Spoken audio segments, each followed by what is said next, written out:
ଆପଣଙ୍କୁ ସ୍ୱାଗତ କରୁଅଛୁ ଆମର ଏହି ଭିଡ଼ିଓରେ। ବର୍ତ୍ତମାନ ଆମେ ପଢ଼ିବା କର୍ପୂର ଚାଣକ୍ୟରେ ଲେଖାଯାଇଥିବା ଲେଖକଙ୍କ ଦ୍ୱାରା ଚାଣକ୍ୟଙ୍କ ବିଷୟରେ ଅଳ୍ପ କିଛି। ଭାରତରେ ଖ୍ରୀଷ୍ଟପୂର୍ବ ତୃତୀୟ ଶତାବ୍ଦୀରେ ଜନ୍ମିତ ଚାଣକ୍ୟ ବିଷ୍ଣୁଗୁପ୍ତ ଏବଂ କୌଟିଲ୍ୟ ନାମରେ ମଧ୍ୟ ବିଦିତ ଥିଲେ। ଅନେକ ଶତାବ୍ଦୀ ଧରି ବିଦ୍ୱାନମାନେ ଚାଣକ୍ୟଙ୍କୁ ଜଣେ ବିରଳ କଳ୍ପନା ଶକ୍ତି ସମ୍ପନ୍ନ ବ୍ୟକ୍ତି ଭାବରେ ବର୍ଣ୍ଣନା କରିଛନ୍ତି, ଯିଏ ପ୍ରବନ୍ଧନ, ଅର୍ଥଶାସ୍ତ୍ର, ରାଜନୀତି, ଆଇନ, ନେତୃତ୍ୱ, ଶାସନ, ଯୁଦ୍ଧ, ସାମରିକ ଚାତୁର୍ଯ୍ୟ, ହିସାବ ପ୍ରଣାଳୀ ଏବଂ ଅନେକ ପରି ବିଭିନ୍ନ ଏବଂ ବିଶେଷକୃତ କ୍ଷେତ୍ରରେ ଜଣେ ବିଶେଷଜ୍ଞ ହେଲେ।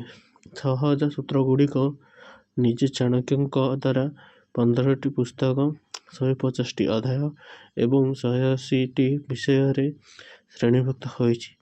ସେ ନନ୍ଦ ବଂଶର ବଂଶ ଏବଂ ତାଙ୍କ ସକ୍ଷମ ଛାତ୍ର ଚନ୍ଦ୍ରଗୁପ୍ତ ମୌର୍ଯ୍ୟଙ୍କ ସମ୍ରାଟ ଭାବରେ ସିଂହାସନରେ ସ୍ଥାପନ ପାଇଁ ଦାୟୀ ଥିଲେ।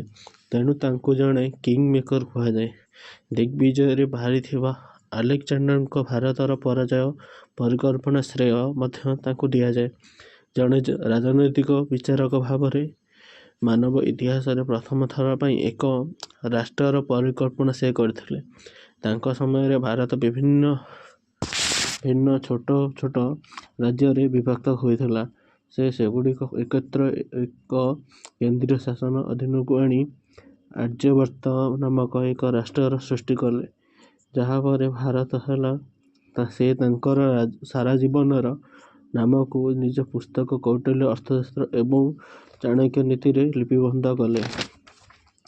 ଯୁଗ ଯୁଗ ଧରି ସାରା ଜଗତର ଶାସକମାନେ ଆଧ୍ୟାତ୍ମିକ ମୂଲ୍ୟଗୁଡ଼ିକ ଉପରେ ଆଧାରିତ କରି ଦୃଢ଼ ଅର୍ଥବ୍ୟବସ୍ଥା ଉପରେ ଏକ ରାଷ୍ଟ୍ରର ନିର୍ମାଣ ପାଇଁ ଅର୍ଥଶାସ୍ତ୍ରକୁ ପରାମର୍ଶ ଦେଇଛନ୍ତି। ଅର୍ଥଶାସ୍ତ୍ରର ଅକ୍ଷର ଅନୁବାଦ ହେବ ଧନର ଶାସ୍ତ୍ର। ମାତ୍ର ଜଗତର ସମସ୍ତ ବିଷୟର ଜ୍ଞାନ ଏଥିରେ ଅଛି। ଏହା ହେଉଛି ଧନର ଜ୍ଞାନ ଏବଂ ଜ୍ଞାନର ଧନ।